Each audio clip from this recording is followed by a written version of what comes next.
प्राचीन काल में हमारे संत मुनियों ने कुछ ऐसे उपाय खोजे थे जिसके सहारे वह लंबे समय तक बीमारियों से मुक्त होकर अपना जीवन जी सकते हैं। आज के वीडियो में हम उनमें से सबसे महत्वपूर्ण नियमों का जिक्र करेंगे जो बहुत आसान है और जिसे अपनाकर कोई भी व्यक्ति, पुरुष या महिला, बूढ़ा या बच्चा अपना सकता है और बीमारियों से मुक्त स्वस्थ जीवन जी सकता है। इस नियम को समझने के लिए सबसे पहले यह समझें कि प्राचीन काल में हमारे संत मुनि कभी भी सूर्यास्त के बाद भोजन नहीं करते थे। चरक संहिता में इसका कारण बताते हुए कहा गया है कि मानव शरीर में जठराग्नि होती है जो पाचन क्रिया को नियंत्रित करती है, जिसे कुछ लोग पाचक अग्नि के नाम से भी जानते हैं। और यह जठराग्नि यानी पाचक अग्नि सूर्य के संपर्क में आने पर अच्छे से काम कर सकती है। और जब कोई व्यक्ति सूर्य डूबने के बाद भोजन करता है तो रात के समय उसकी पाचक अग्नि सक्रिय नहीं होती है, जिसके कारण धीरे धीरे पाचन क्रिया में बाधा उत्पन्न होने लगती है और इसके कारण समय के साथ शरीर में बीमारियां उत्पन्न होने लगती हैं। यहीं से सभी रोगों की जड़ का जन्म होता है। अगर इस जड़ को यहीं खत्म कर दिया जाए, मिटा दिया जाए, तो शरीर जीवन भर रोगों से मुक्त रह सकता है। अब समझने वाली बात यह है कि जब हमारी जठराग्नि यानी पाचन अग्नि ठीक से काम नहीं करती है तो हमारी प्राण शक्ति को काम करना पड़ता है और हमारी प्राण शक्ति एक समय में एक ही काम अच्छे तरीके से कर पाती है। जब हमारी महत्वपूर्ण ऊर्जा पाचन में शामिल होती है तो हम गहरी नींद नहीं ले पाते हैं और इसी कारण से कुछ लोग 8-8, 10-10 घंटे की नींद लेने के बाद भी सुबह थका हुआ महसूस करते हैं। इसका कारण यही है, प्राण शक्ति की ऊर्जा जो रात के समय हमारे शरीर को अंदर से ठीक करती है, उसकी मरम्मत करती है। फिर यही ऊर्जा रात के समय जब मनुष्य सोता है तो उसके शरीर के रोगों को ठीक करने में अपना समय व्यतीत करेगी और धीरे धीरे इससे आपका शरीर अपने आप ही अपने रोग ठीक कर लेगा। लेकिन इसके लिए आपको अपना रात का खाना सूरज डूबने से पहले करना होगा ताकि सूरज के संपर्क में रहने वाली आपकी पाचन अग्नि बेहतर तरीके से काम करे। यह आपके भोजन को जल्दी पचाने में मदद करेगा, जिससे आपकी जीवन शक्ति अन्य कार्य कर सकेगी। मान लीजिए कि आप शाम को 6 से 7 बजे के बीच खाना खाते हैं। इसके बाद आप 9 से 10 बजे के आसपास सो जाते हैं, तो इन 2 से 3 घंटों में आपका ज्यादातर खाना पच जाता है और बाकी का भोजन रात्रि के 1 बजे तक पूरी तरह से पच जाता है। और उसके बाद आपकी जीवन शक्ति आपके शरीर की मरम्मत करने लगती है, आपके शरीर की बीमारियों को ठीक करने में लग जाती है। और यही वह समय होता है जब आपका शरीर खुद को डिटॉक्स करना शुरू कर देता है। इसी प्रक्रिया को अर्ध उपवास कहा जाता है, जिसकी पूरी अवधि 16 घंटे की होती है। लेकिन जो लोग दिन में 16 घंटे उपवास करने में सक्षम नहीं है, वो 12 घंटे से शुरुआत कर सकते हैं। यानी कि अगर आपने रात्रि को 7 बजे भोजन किया है तो आप अगले दिन सुबह 7 बजे ही भोजन करें, जिससे कि आपकी बॉडी को तकरीबन 6 घंटों का समय मिलता है खुद को रिपेयर करने का। इस अर्ध उपवास में हमारे शरीर में क्या प्रक्रिया घटित होती है, पहले इसको समझिए। जब हम अर्ध उपवास करते हैं तो हमारे शरीर को पूरी तरह से भोजन नहीं मिलता, इसीलिए शरीर अपनी जरूरतों को पूरा करने के लिए अपनी कोशिकाओं में जो बैक्टीरिया होते हैं उनको ही खाना शुरू कर देता है और इसी वजह से हमारी कोशिकाओं का अपने आप शुद्धिकरण होने लगता है। वैज्ञानिक भाषा में इसे ऑन्टोफेजी कहा जाता है, जिसका मतलब होता है बॉडी को सेल्यूलर लेवल पर डिटॉक्स करना। सिर्फ 21 दिन के लिए जो मनुष्य इस प्रक्रिया को अपना लेता है, उसकी त्वचा में निखार आने लगता है, उसके बाल गिरने कम हो जाते हैं, सुबह अच्छी ताजगी होती है, रात को नींद गहरी आती है और मानसिक तनाव बिल्कुल मिट जाता है। कुछ लोगों को लगता है कि अर्ध उपवास करने से उनका शरीर कमजोर हो जाएगा, लेकिन अर्ध उपवास करने से शरीर का फैट कम होता है, मसल्स लॉस नहीं होता, इसीलिए शरीर की क्षमता अपने आप बनी रहती है।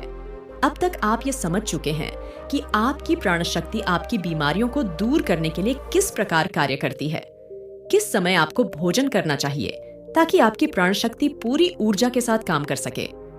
ये हम समझ चुके हैं, लेकिन इसके बाद जो समझने वाली बात है वो ये है कि आज के समय में काम करते करते आदमी अपनी दैनिक दिनचर्या बिल्कुल छोड़ देता है।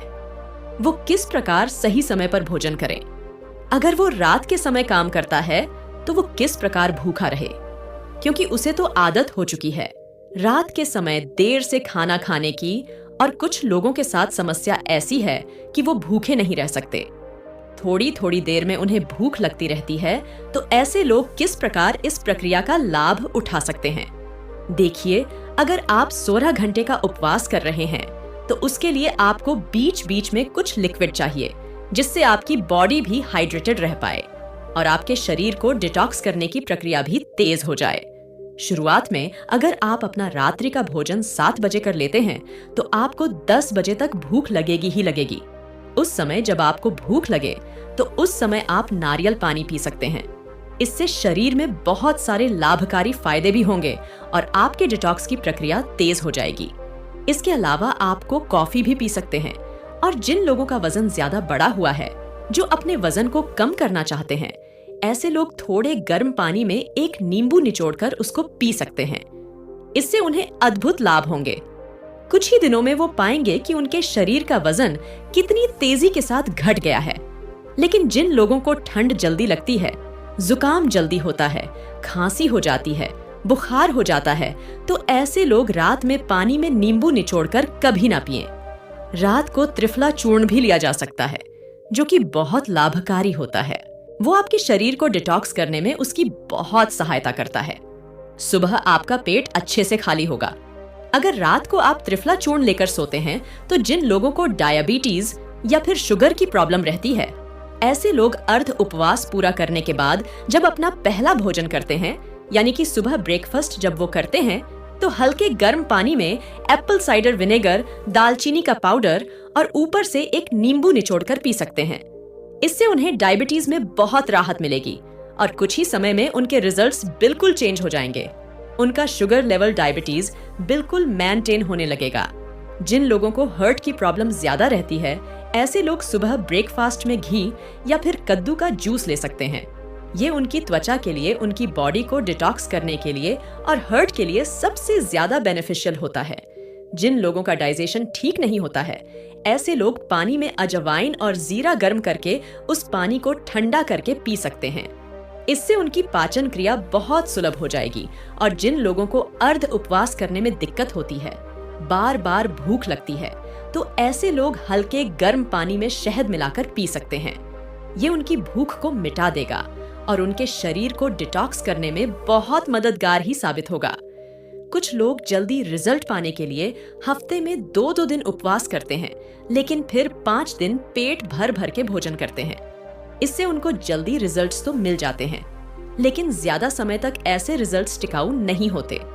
अर्ध उपवास यानी कि इंटरमिटेंट फास्टिंग धीरे धीरे रिजल्ट दिखाती है, लेकिन इसके जो रिजल्ट होते हैं वो परमानेंट होते हैं। इसमें ऐसा नहीं होता है कि जैसे ही आपने फास्टिंग करनी छोड़ी, वैसे ही आपका फिर से वही हाल हो गया। इसमें एक बार आपके शरीर को जो फायदे हो गए, वो बहुत समय तक मिटते नहीं हैं। देखिए, हर कोई अर्ध उपवास कर भी नहीं सकता है, क्योंकि जो स्पोर्ट्समैन होता है, जो खेलकूद में होते हैं, उनके शरीर को रेगुलर डाइट चाहिए होती है, क्योंकि उनके लिए हेल्थ से ज्यादा परफॉर्मेंस जरूरी होती है। इसी तरह बच्चों को भी अर्ध उपवास नहीं करना चाहिए।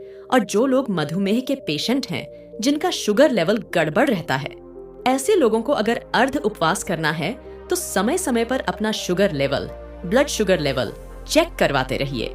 जो लोग अर्ध उपवास का सही तरीके से पालन करते हैं, उनके शरीर की 80% बीमारियां खुद ही ठीक हो जाती है।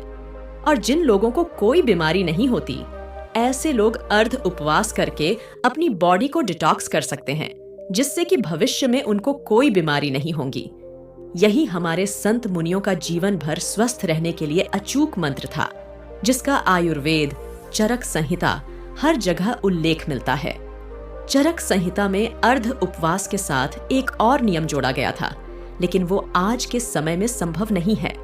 लेकिन फिर भी मैं आप लोगों के सामने उसका उल्लेख करना चाहता हूँ। शायद कुछ लोग उसका पालन कर पाए, और अगर आप पालन कर पाते हैं या नहीं भी कर पाते हैं तो कमेंट सेक्शन में जरूर बताना।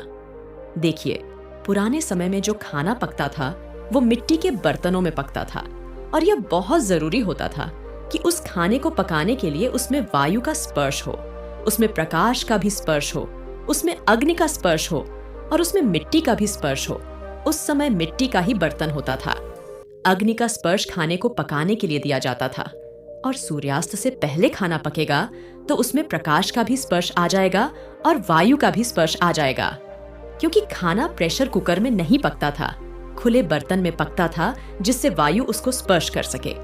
लेकिन आजकल की जीवन शैली में यह संभव नहीं है।